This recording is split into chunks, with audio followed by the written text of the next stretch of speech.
नमस्कार। आज प्रकृति के संदर्भ में हम एक दूसरे विषय पे बात करेंगे और वो विषय ये है कि प्रकृति पंचमहाभूत है या उससे उत्पन्न शरीर और मानस दोष हैं, या जब हम प्रकृति की बात करते हैं तो उन कारकों की बात करेंगे जो कि इन पंचमहाभूतों से उत्पन्न इन शारीर और मानस दोषों को प्रभावित करते हैं। वास्तव में प्रकृति चूँकि एक उसका शाब्दिक अनुवाद अंग्रेजी में एनवायरनमेंट होगा और वो एक प्रगतिशील, निरंतर, परिवर्तनशील, अपने में एक ऐसा वस्तु का उदाहरण है जो कि स्थावर नहीं है, स्टैटिक नहीं है, तो उसके किसी भी एक स्वरूप का निर्धारण अनुचित एवं कभी भी सही नहीं होगा। कारण कि जो चीज़ चलायमान है वो किसी पल, किसी समय, किसी स्थान पर एक स्वरूप ले सकती है, जैसे हवा है। लेकिन हवा जिस भी वस्तु, जिस भी बर्तन, जिस भी छेद या जिस भी पदार्थ के बीच में से होके गुजरती है, उसका स्वरूप ले लेती है। उसी तरह से प्रकृति जब अपने कारकों के बीच होती है तो उनसे प्रभावित भी होती है। अगर हम सिर्फ भौतिक, जियोग्राफिकल डिस्ट्रीब्यूशन की बात करें, भौगोलिक, और उसमें जो तापमान है और उससे जो बनने वाले साल के 4 मौसम हैं, उनके संदर्भ में बात करें तो ये अपने अपने में इंसान की प्रकृति को 30 से 60%, 70% तक प्रभावित कर सकते हैं, एक मीडियन वैल्यू के स्वरूप में। अब अगर प्रकृति बाह्य वस्तुओं से या बाह्य कारकों से इतनी प्रभावित हो सकती है तो उसकी आभ्यंतर स्थिति कितनी चलायमान है, कितनी डायनामिक है, इसको समझना बहुत ही आवश्यक है। इस डायनामिसिटी, इस चलायमान या इस प्रगतिशील अवस्था को निरंतर बनाए रखना एक समावस्था में, जो कि उम्र के साथ, जीवन के साथ लगातार स्वयं में बदल रही है, ये अपने में भौतिक और गणितीय सिद्धांतों के आधार पर ही इनका समझबूझ या इनको समझना संभव है। कोई भी चीज़ अगर डायनामिक है और उसकी दिशा है तो भौतिकी की भाषा में, फिज़िक्स की भाषा में, वो एक वेक्टर क्वांटिटी है और उसकी एक ही दिशा होगी। लेकिन अगर हम कारकों की बात करेंगे, जैसे मौसम, अगर हम कारकों की बात करेंगे जैसे दिन और रात, तो ये गतिशील हैं, प्रगतिशील हैं, लेकिन साइक्लिक हैं, यानी एक स्थान से शुरू होकर वापस उसी जगह पे आ जाते हैं। भौतिकी की भाषा में ये स्केलर क्वांटिटीज़ हैं, इनकी अपनी निर्धारित दिशा नहीं है। ये एक विस्मय की स्थिति है, और विस्मय की स्थिति ये इसलिए है क्योंकि एक तरफ हम कह रहे हैं कि उम्र प्रगतिशील है, एक दिशा में है, एक वेक्टर है, और उसको प्रभावित करने वाली चीज़ें अधिकांश स्केलर हैं, जिनकी अपनी कोई दिशा नहीं है, दिशाहीन है। ऐसे में आप एक जीवन को चक्रव्यूह की नज़र से समझिए कि 121 साल की एक सीधी लाइन है। इस सीधी लाइन को समय समय पर एक जीवन चक्र को मान लिया गया ऊर्जा के सिद्धांत से कि न ऊर्जा बनाई जा सकती है, न ऊर्जा ख़त्म की जा सकती है। तो जब फर्टिलाइजेशन हुआ था और वो जो 9 महीने का जेस्टेशन का पीरियड था, उस दौरान अगर हम इस वेक्टर क्वांटिटी को आप स्केलर करना चाहते हैं तो इसकी 2 दिशाएं होंगी और एक दिशा दूसरे से विपरीत हो। दोनों की गतियां फ़र्क होंगी क्योंकि एक 9 महीने में पूरी हो रही है, एक 121 साल में पूरी हो रही है, लेकिन दोनों एक शून्य पर आके ख़त्म होंगी। यानी एक साइन वेव बनेगी जो कि एक छोटी वेव होगी और एक लंबी वेव होगी। ये वेव पैटर्न्स हमको दिन और रात में भी देखने को मिलते हैं, समय के कालचक्र में भी देखने को मिलते हैं। ये वेव पैटर्न्स हमको कई बार रिपीट या दोहराते हुए भी मिलते हैं इस 121 साल के दौरान। यानी दिन की बात करें तो दिन की साइनस रिदम एक रेगुलर पैटर्न 12 महीने की हो गई, 12 घंटे की हो गई। उसी तरह से साल की सीज़न की रिदम कुछ इस तरह से हुई कि जब ये 30 बार हो गई तो एक साइनस की रिदम पूरी होगी।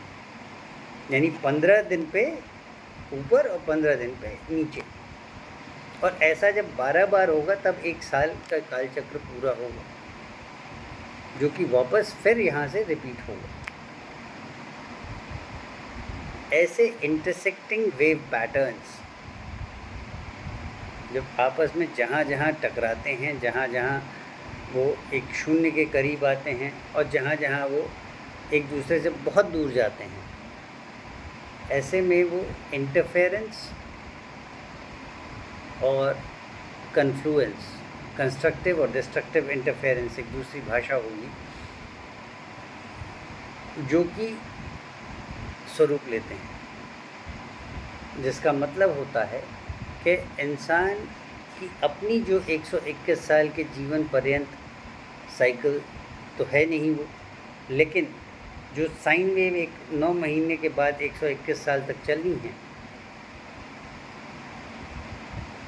उसको 121 साल के बीच में कई बार ऐसे मौके होंगे जब ये दैनिक या मासिक या त्रैमासिक यानी कि सीजनल और वार्षिक साइकिल्स समय समय पे एक दूसरे को काटेंगी। कहीं ये संयोगज होंगी, कहीं ये वियोगज होंगी।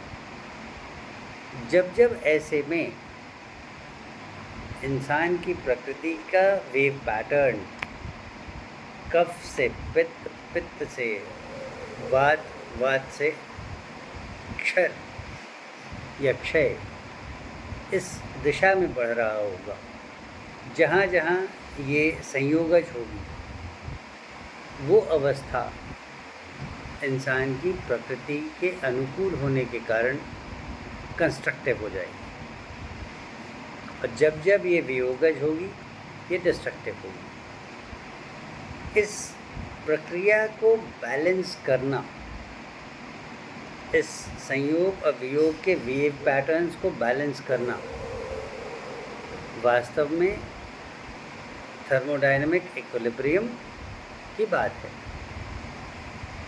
ये थर्मोडायनामिक इक्विलिब्रियम की जब हम बात करते हैं तो हम उस ऊर्जा की बात करते हैं जिसे आधुनिक शास्त्र में एनाबॉलिक और कैटाबॉलिक रिएक्शंस के बीच में दोनों के जोड़ से उत्पन्न या विपन्न ऊर्जा है। यानी उत्पन्न मतलब जब वो हीट के फॉर्म में निकल गई, विपन्न मतलब जब वो कहीं हीट के फॉर्म में एब्जॉर्ब हो गई। इन दोनों अवस्थाओं में एंडोथर्मिक और एक्सोथर्मिक अदरवाइज़ कहा गया है। तो जब एक्सोथर्मिक थी तो वो हीट के फॉर्म में, ऊर्जा के फॉर्म में, गर्मी के फॉर्म में बाहर निकली। जब वो एंडोथर्मिक थी तो वो शरीर में एब्जॉर्ब हो गई और शरीर के तापमान पर इसका प्रभाव, शरीर की जलावस्था पर इसका प्रभाव देखने को मिलता है। शरीर का तापमान बढ़ जाएगा या घट जाएगा और उसके साथ शरीर या तो जल का अवशोषण करेगा, पानी अपने शरीर में रोकेगा, या पानी निकल जाएगा।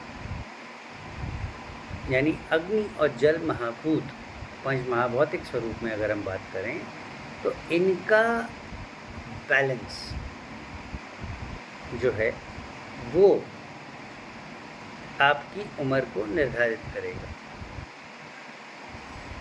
इस विषय पे मैं आगे दूसरे लेक्चर्स में बातें करूँगा, जिनमें उम्र का अपना ये जो 5 अवस्थाएं जिनकी मैंने बात की, जो कि एक चक्र का स्वरूप नहीं लेती, सर्वप्रथम उसकी बात करूँगा और उसके बाद मैं बात करूँगा अन्य कारकों की अलग अलग लेक्चर्स में, जो अपने कारणों से अपने मूल अवस्थाओं के स्वरूप में शरीर को प्रभावित करते हैं। ये एनालिटिक्स, ये गहराई हम अपने सॉफ्टवेयर आयरस्कैन के फेज़ 2, 3 और 4, जिसकी थ्योरेटिकल सीमाएं हम तय कर चुके हैं और सॉफ्टवेयर के स्वरूप में इसको लाने के अगले प्रयास में हैं, पूरी होने के साथ, जहाँ कि हमारा सॉफ्टवेयर आयरस्कैन ऑलरेडी दुनिया का अपने में एकमात्र सॉफ्टवेयर है जो एक स्रोत स्तर पर आपके शरीर का विश्लेषण कर सकता है, वो आपकी भौगोलिक परिस्थिति पर भी अपना विश्लेषण करेगा। ये कुछ महीनों में संभव हो पाएगा, लेकिन इसको करने के बाद फिर हम अगले स्टेजेस हमारे होंगे जब हम मानस दोषों से जुड़े परिस्थितियों पर भी विशेष काम करेंगे। इससे ज़्यादा या इससे अधिक मैं अभी इस सॉफ्टवेयर के विषय में बात नहीं करूँगा। अगले लेक्चर में आपकी उम्र जो 121 साल की है, जिसकी बात मैं पहले दिन से कर रहा हूँ, उसके साथ जो घटनाक्रम होते हैं या होने चाहिए, जो हमारी अपेक्षित घटनाक्रम है, उनकी बात मैं करूँगा।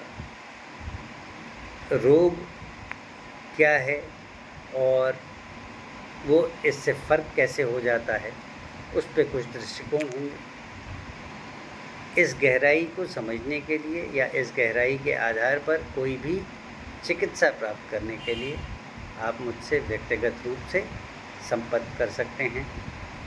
ये अपने में एक तरह से, अगर आप आधुनिक शास्त्र की नज़र से समझना चाहते हैं, तो एक तरह से ये आयुर्वेद की एंडोक्राइनोलॉजी है, जो कि अपने में न सिर्फ एंडोक्राइनल सिस्टम की बात करती है, बल्कि न्यूरो एंडोक्राइन सिस्टम यानी न्यूरोलॉजी, साइकेट्री और एंडोक्राइंस, तीनों प्रकार जो एक व्यक्ति के क्रियाकलाप, उसके सोचने और उसके व्यवहार को नियंत्रित करते हैं, उस तीनों विधाओं को एक में ले आती है।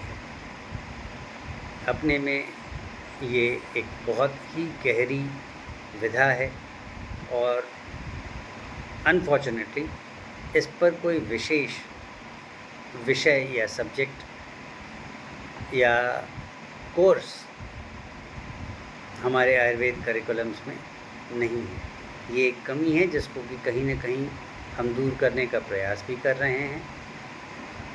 इन विषयों पे, इन बातों पे आगे जैसे जैसे मौका मिलेगा मैं बात करता चलूँगा। धन्यवाद।